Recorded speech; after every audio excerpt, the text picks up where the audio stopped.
బంగారంలా ఉన్నావు. ఏర్పాట్లన్నీ సరిగ్గానే ఉన్నాయి కదా? అవి బాగున్నాయండి. ఏమైనా ఉంటే చెప్పండి. తప్పకుండా. నమస్కారం నమస్కారం, స్వాగతం సుస్వాగతం. పెళ్లి పనులు ఏమంటే చెప్పండి, చేసేస్తాం.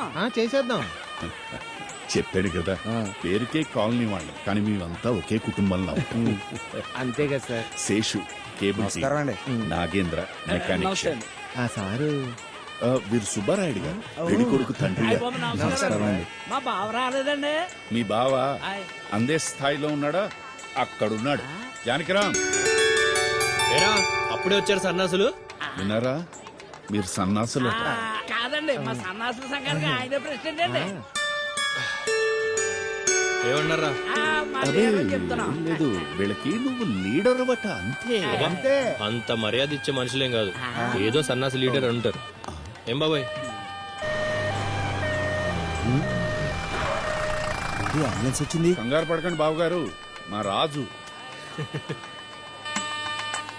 ఏం రాజు? ఇదిగో రాజు. పెళ్లికి వచ్చిన అంబులెన్స్ లో రావాలా? అంటే ముహూర్తానికి కొంచెం ముందుగా అవుతామని. మా బావగారు కంగారు పడ్డారు. బావగారు నమస్కారం.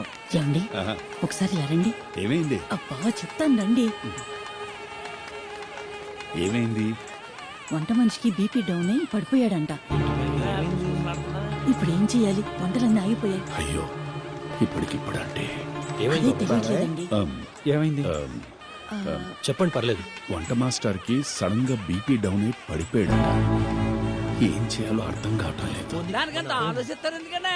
మా చెల్లెలు జ్యోతుందిగా.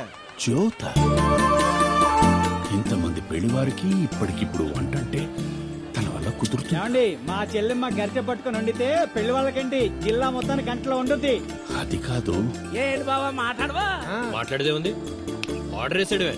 ఎవరికి వచ్చా? ఏంటి ఆర్డర్ అంటున్నారు? వంట మనిషికి ఒంట్లో బాగాలేదంట, బాబాయ్ టెన్షన్ పడుతున్నాడు. టెన్షన్ ఎందుకు బాబాయ్, నేనున్నాగా. వంట సంగతి నాకు వదిలేయండి.